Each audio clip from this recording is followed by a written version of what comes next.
স্বর্ণ লোহাকে বলছে, ভাই আমাকেও স্বর্ণকার হাতুড়ি দিয়ে পেটায়, তোমাকেও তো কামার হাতুড়ি দিয়ে পেটায়, আমি তো এত আওয়াজ করি না, তুমি এত আওয়াজ করো কেন, এত চিৎকার করো কেন?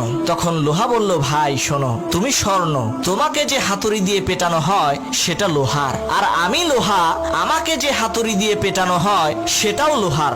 নিজের আপনজন যখন আঘাত দেয় তখন কষ্টটা অনেক বেশি হয়, এ কারণেই বুক ফেটে চিৎকার বের হয়। পৃথিবী বিখ্যাত দুই অলসকে লোকেরা সমাজ থেকে বিতাড়িত করে জঙ্গলের মধ্যে রেখে আসলো। দুই অলস জঙ্গলের মধ্যে শুয়ে আছে। এমন সময় এক লোক ঘোড়ায় চড়ে সেই জঙ্গলের ভেতরের রাস্তা দিয়ে যাচ্ছে। সেই শুয়ে থাকা দুই অলসদের মধ্য থেকে একজন সেই ঘোড়ায় চড়া ব্যক্তিটিকে কাছে ডেকে বললেন, ভাই আমার বুকের উপরে একটা বড়ই পড়ে আছে, তুমি একটু সেই বড়ইটা আমার মুখে তুলে দাও তো। তখন সেই ঘোড়ায় চড়া ব্যক্তিটি বলল, বেটা আহাম্মক, তুই নিজে বড়ইটা তুলে খেতে পারিস না?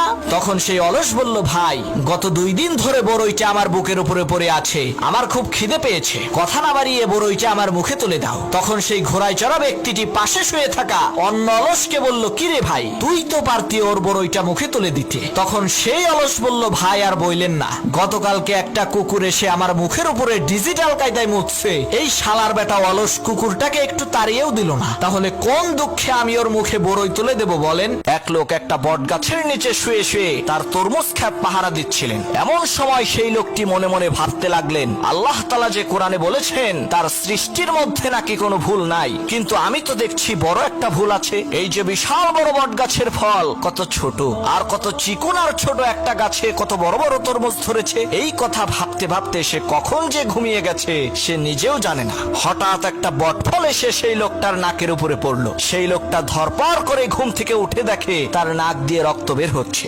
লোকটা তখন বলল, আল্লাহ, আসলেও তোমার সৃষ্টির মধ্যে কোনো ভুল নাই, তুমি মহান, তুমি সমস্ত ক্ষমতার ঐশ্বর্যের মালিক। আজকে যদি এই বট গাছের ফল তরমুজের সমান হইতো আর আমার নাকের উপরে পড়তো, তাহলে তো বিনা টিকিটে ভেস্তে চলে যেতাম, আমার আর কোনোদিন বাড়ি ফেরা হতো না। এক লোক শখ করে খেজুর গাছে উঠেছে, কিন্তু গাছ থেকে নামার সময় আর নামতে পারছিল না। তখন লোকটিকে বাঁচানোর জন্য গ্রামের সবাই এসে গাছের নিচে ভিড় করলো, কিন্তু কারো মাথায় কোনো বুদ্ধি আসছে না লোকটিকে কি করে গাছ থেকে নামানো যায়। সেই গ্রামে একজন বুদ্ধিমান লোক ছিল, সে কূপের মধ্যে পড়ে যাওয়া ব্যক্তিদেরকে উদ্ধারের কাজ করত। সেই বুদ্ধিমান লোক সেখানে এসে একটি রশি খেজুর গাছের মাথায় ছুঁড়ে মারলেন এবং খেজুর গাছের আগায় বসে থাকা সেই লোকটিকে রশিটি ধরে মাজায় বেঁধে ফেলতে বললেন, আর রশির অপর প্রান্তে কয়েকজন লোককে ধরতে বললেন। বুদ্ধিমান লোকটির কথা মতো তারা রশিটিকে ধরলেন। হঠাৎ করে সেই বুদ্ধিমান লোক বলল, এখন টান মারো।